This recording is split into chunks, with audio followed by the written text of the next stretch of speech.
Hello everyone, my name is Abhishek Gupta and I welcome you all on this edutech platform. So guys, आज की session में हम लोग बात करेंगे स्टेजेस ऑफ प्रोडक्ट डेवलपमेंट और इसके कुछ पेरिफेरल कंसेप्ट्स के बारे में।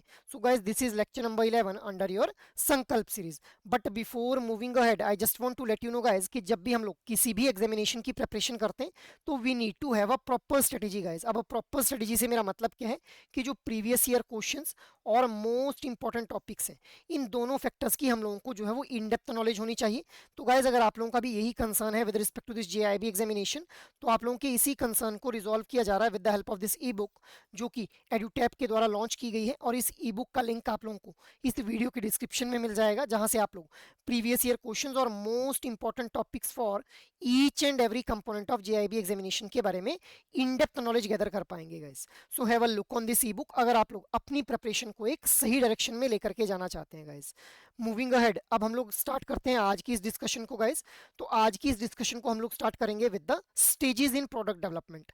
तो हम लोगों को 5 स्टेजेस यहाँ पे देखने के लिए मिलती हैं: idea generation, idea screening, concept testing, business and market analysis, product development and test marketing guys. तो सबसे पहली जो स्टेज है that is idea generation stage. अब guys, idea will be generated based on the market research. Market research का मतलब क्या है कि भाई मार्केट के अंदर क्या कुछ जो है वो हमारे कस्टमर्स की नीड हम लोगों को देखने के लिए मिल रही है। वट यहाँ से हम लोग क्या करेंगे, आइडेंटिफाई करेंगे कि हमारा कौन सा प्रोडक्ट ऑलरेडी मार्केट में है जो कि उन कस्टमर्स की उन नीड को जो है वो सेटिस्फाई कर रहा है, या फिर हमारे जो मार्केट है उसके अंदर जो कंपटीटर्स हैं उनके द्वारा किस तरह के प्रोडक्ट लॉन्च किए गए हैं already for satisfying that need of the customer. So इस तरह से मार्केट की रिसर्च की जाएगी, इस बेसिस पे आइडिया जनरेट हो जाएगा। Next is customers expectation. अब कस्टमर की नीड और एक्सपेक्टेशन को समझा जाएगा कि कस्टमर क्या एक्सपेक्ट कर रहे हैं कि किस तरह से उनकी किसी पर्टिकुलर प्रॉब्लम को जो है वो रिजॉल्व किया जाए from the bank with respect to developing a product. मतलब कौन सा प्रोडक्ट बैंक के द्वारा डेवलप किया जाए सो दैट कस्टमर्स की जो एक्सपेक्टेशन है उनको फुलफिल किया जा सके। सो यहाँ से भी हमारा आइडिया जनरेट हो जाएगा regarding development of a product. Next is staff suggestion. अब गाइस देखिए, ब्रांच का स्टाफ जो है वो रेगुलर वे के अंदर इंटरेक्ट करता है with the customers. So customers की डे टू डे प्रॉब्लम्स के बारे में ज़्यादा से ज़्यादा हम लोगों को जो है वो सजेशंस कहाँ से मिल सकती हैं, स्टाफ के थ्रू जो है सजेशंस मिल सकती हैं कि भाई क्या उनको प्रॉब्लम्स फेस हो रही हैं, क्या इश्यूज राइज हो रहे हैं। तो यहाँ से भी हम लोग एक आइडिया जनरेट कर सकते हैं for our product development guys. So this is first stage. Next is idea screening. अब आइडिया स्क्रीनिंग के अंदर हम लोग जो आइडिया हम लोगों ने जनरेट किया, हम लोग ये देखेंगे कि is there a need for new product, क्या नए प्रोडक्ट को डेवलप करने की जरूरत है या फिर एग्जिस्टिंग प्रोडक्ट में ही फीचर्स ऐड ऑन करके हम लोग जो है वो कस्टमर की उस नीड को सेटिस्फाई कर सकते हैं। After that is this improvement of the existing one, क्या एग्जिस्टिंग प्रोडक्ट में इंप्रूवमेंट करनी है। Can the existing infra handle new product, क्या हमारा पास जो एग्जिस्टिंग इंफ्रास्ट्रक्चर है उस इंफ्रास्ट्रक्चर के ऊपर हम लोग जो नया प्रोडक्ट डेवलप करने के बारे में सोच रहे हैं उस प्रोडक्ट को जो है वो उस पुराने इंफ्रास्ट्रक्चर के थ्रू हैंडल किया जा सकता है। सो this is idea screening, this all will be the part of idea screening. Third stage is the concept testing. अब गाइज, कंसेप्ट टेस्टिंग का मतलब क्या है कि जो आइडिया हम लोगों ने यहाँ पे स्क्रीन किया उसकी टेस्टिंग की जाएगी कि भाई क्या ये जो कंसेप्ट, जिस कंसेप्ट के बेस के ऊपर हम लोग ये आइडिया जनरेट कर रहे हैं उसकी टेस्टिंग की जाएगी। तो हम लोग क्या करेंगे, कस्टमर से फीडबैक लेंगे और ये असेस किया जाएगा कि भाई क्या ये जो हमारा प्रोडक्ट का आइडिया है is it fair enough to be launched into the market.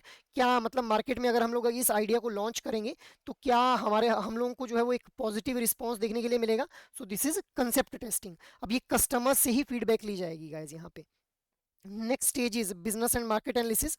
अब बिजनेस एंड मार्केट एनालिसिस के अंदर हम लोग ये चेक करेंगे कि हमारा प्रोडक्ट जो क्या फाइनेंशियली वाइबल है, हमारे इस नए प्रोडक्ट को डेवलप करने से हमारे प्रॉफिट शेयर के ऊपर क्या इंपैक्ट पड़ने वाला है, हमारा मार्केट शेयर कैसे इंपैक्ट होगा इससे, क्या हमारा मार्केट शेयर एक्सपेंड करने में ये प्रोडक्ट हेल्प कर पाएगा या फिर हम लोगों को जो है वो कुछ प्रोडक्ट्स को एलिमिनेट करके इस प्रोडक्ट को जो है वो वहाँ पे ऐड ऑन करना पड़ेगा प्रोडक्ट लाइंस के अंदर।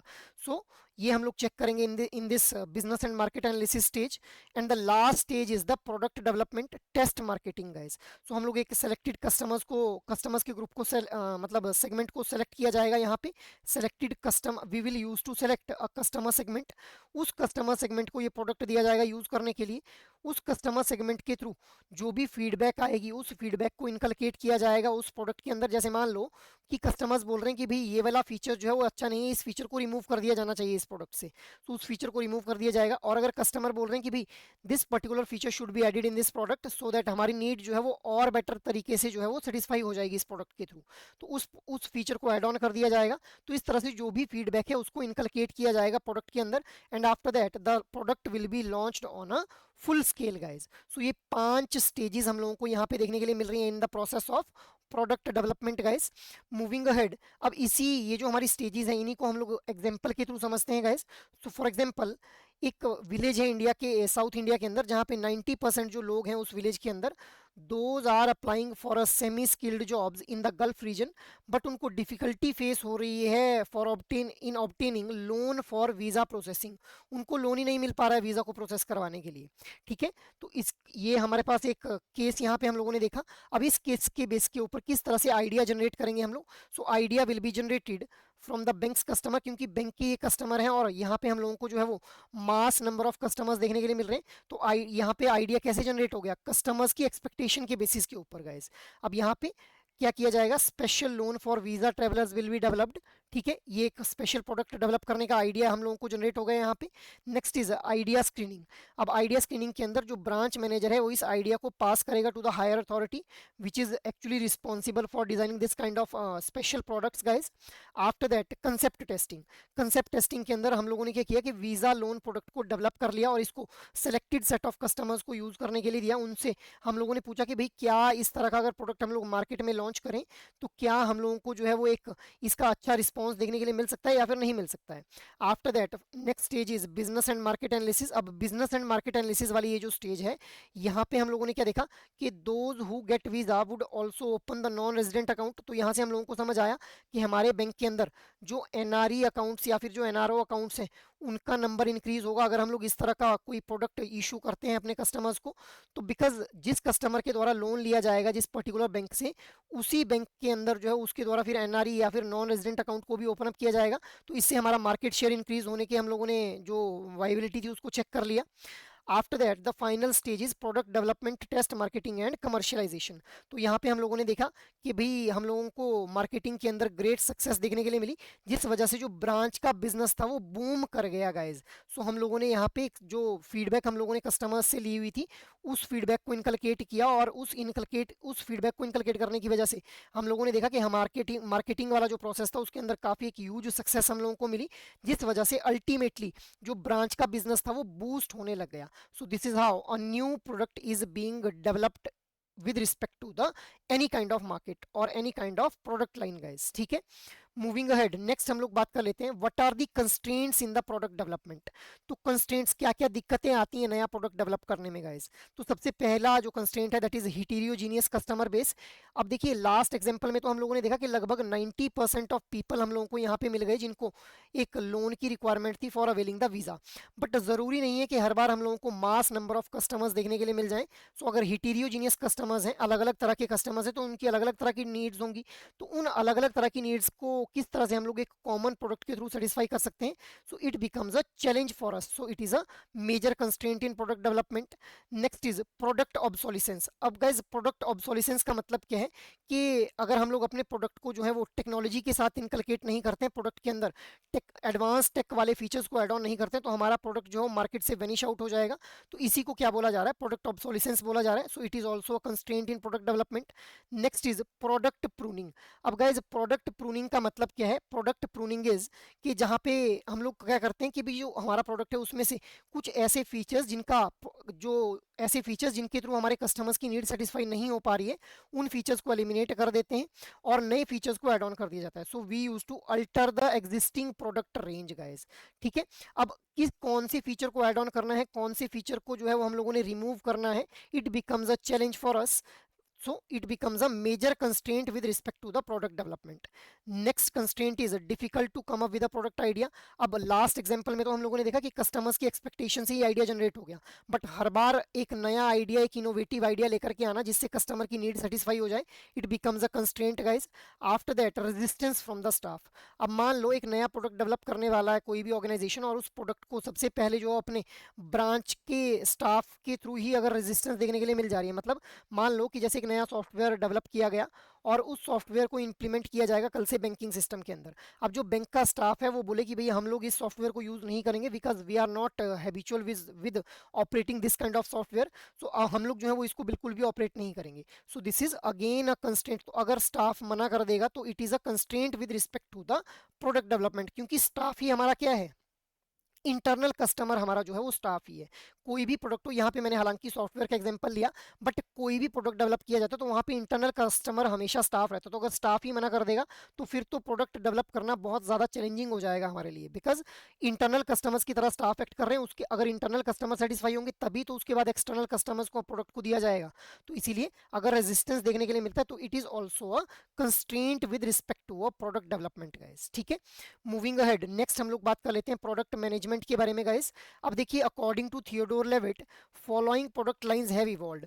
तो थियोडोर लेविट एक बहुत ही फेमस पर्सनैलिटी हुए जिनके द्वारा 4 तरह की प्रोडक्ट लाइंस के बारे में बताया गया guys.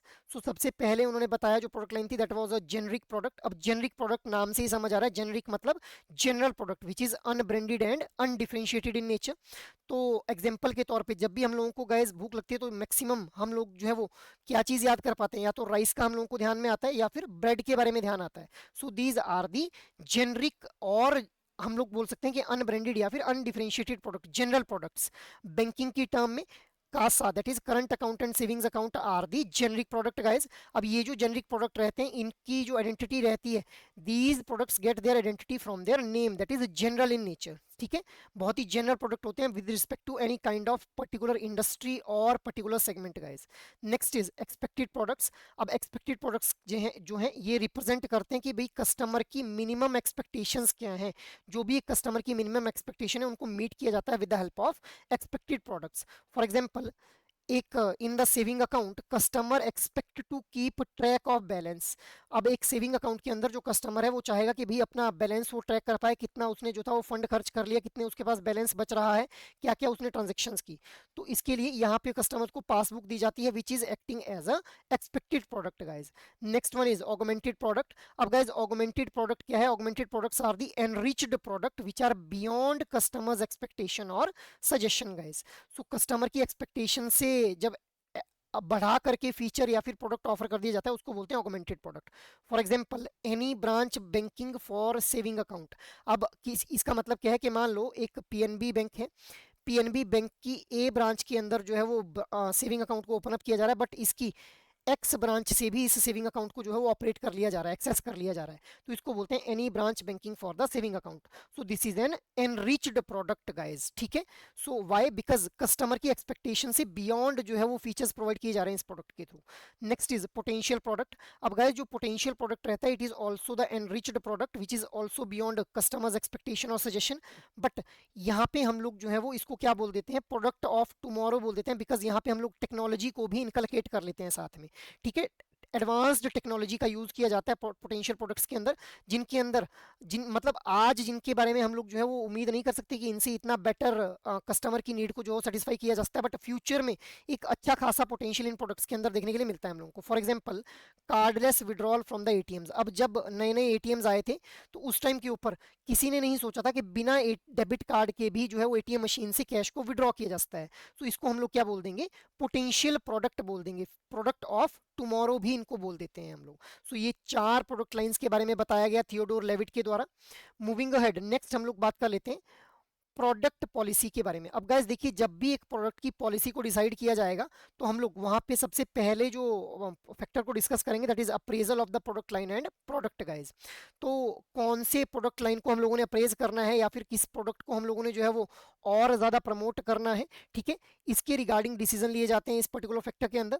So what is the impact of the environment, environment का इम्पैक्ट क्या पड़ने वाला है हमारे प्रोडक्ट या फिर प्रोडक्ट लाइन के ऊपर, इसको असेस किया जाएगा। We will review the product line constantly and make changes. हम लोग प्रोडक्ट लाइन को जो है कॉन्स्टेंटली रिव्यू करते हैं इसके अंदर, और हम लोग जो भी रिक्वायर्ड चेंजेस हैं, जैसे किसी प्रोडक्ट लाइन में से किसी प्रोडक्ट को हम लोगों ने जो है वो एलिमिनेट करना है तो वो किया जाएगा, किसी नए प्रोडक्ट को उस प्रोडक्ट लाइन के अंदर ऐड करना है तो वो किया जाएगा। तो इस तरह से कॉन्स्टेंटली जो है वो मॉनिटरिंग रिव्यू किया जाता है प्रोडक्ट लाइन का। We will check for the most popular product and promote them. कैसे करेंगे हम लोग यहाँ पे चेंजेस, जो मोस्ट पॉपुलर प्रोडक्ट है जिनसे एक अच्छा खासा रेवेन्यू हम लोग अर्न कर पा रहे हैं उनको जो है वो और ज़्यादा प्रमोट किया जाएगा guys. For example, term deposit with the varying interest period. So this is for example, this is the particular product which is a term deposit with varying interest period.